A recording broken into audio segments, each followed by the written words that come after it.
All right, track wrestling here at preseason nationals with 9th and 10th grade champion, 195 pounds, AJ Ferrari from Texas. AJ, interesting day. You had to wait a long time before your number was called. Very long time. How does that affect you in getting ready to wrestle? I mean, I think it was probably what, 5-6 hours before. 7 hours. 7 was it? I got here early to warm up. Okay. So yeah, it was just crazy experience. I thought they were gonna have like 3,000, 2,000, 4,000. Thought it might be up right off the bat. Who knows? But it ended up taking a while. I mean, mentally it doesn't really affect me, but I mean, I had to do another warm up. So, you know, it was kind of my first match was kind of slow because I had to do another one, but it wasn't really as good as the second one because it didn't have open mats. You know what I'm saying? Yeah, and then they come kind of in rapid fire succession here a little bit. Yeah. How'd you feel about the way you wrestled today? I feel pretty good. I mean, once again, I'm kind of dealing with the injury right now. I'm taking a couple weeks off. Just from doing too much lifting, not enough recovery. So eased off a little bit, but I love how the fact that I just keep going up on weight. There was supposed to be a guy from Missouri actually who works out with Devin Winston. I was supposed to wrestle him today. He's a training triple count, 195 pound Fargo national champ and freestyle and Greco, and then he went focused on nationals to 195. So I wanted to wrestle him. I thought he'd be up here.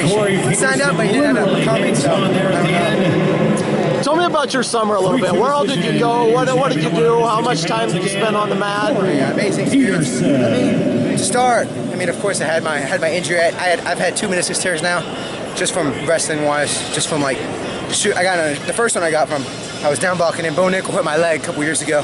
He goes to Penn State now. He won the national championship last year. That was my original injury. He knows about it. It wasn't on purpose though. And then the second one, I re-injured it about like I want to say 3-4 months ago. 2 months before, about 2 months before Fargo. And so it takes about a month and a half to recover. So I only had 2 weeks to train. So I mean that was kind of a bummer. And I didn't really want to go. My parents and my coaches, Coach Bass, Gino Pierce, all of them, they pushed me to go, and I ended up doing it. So I mean, that was kind of hard doing it in 2 weeks' notice. I wasn't really in the best shape, but mentally I'm just going to go out there and freaking kick butt. So, and then after that, I've had a few tournaments. Nothing really. I actually haven't had anything. No, just took some time off. Really focusing on getting bigger because that's what I've always been trying to do. Going up in weight class because I just want to. I mean, eventually my goal is wrestling Kyle Snyder. I mean, yeah. Going all the way up to that weight. So we'll talk about that a little bit. What goes into that? I mean, you see a guy that's at the the pinnacle of the sport right now, and you're chasing that dream. Maybe a little ways off here, and that's shooting for the top though. But where does that dream come from, and what do you think it takes to get to that point? I mean, really, I think that I'm really doing everything I can right now to get to like my fullest. I mean, I'm training 3 times a day. I mean, I'm putting in just as many hours as, let's say, the Russians, because I watch all the time at school during like lunch and stuff like that. People always ask like, "Will you be you're not being social?" And I was like, "I be social all the time in my classes, but like at lunch, I'm watching film. I mean, I watch Russian film all the time, from Russian Thai, everything. I love watching film. I watch probably about 2 hours a day."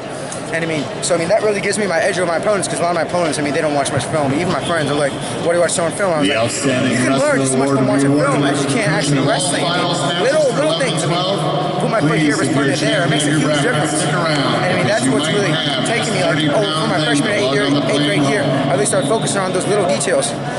Doing the fake a little different, lowering my levels a tiny bit more. Who are the guys you like to watch? I really like watching Kyle Snyder, of course. And then as I was younger, I always loved Jordan Burroughs because he was an up-and-comer, and he was around the same weight as me, and he always wrestled the same as me. Attack, attack, attack, no matter what the score is. If you're down, he's attacking. If he's up, he's still attacking. I mean, that's his motto, and that's what my motto is. I'm always going to be attacking, just trying to break the guy. And I like Frank Chamazo too, though, just because he wrestles so funny. And Frank Molinaro, all those guys. Frank Molinaro is really explosive too. I like him. Tomorrow with the youth divisions.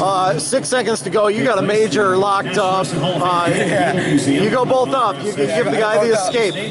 What goes into that? I really just didn't feel like. I mean, not to mention the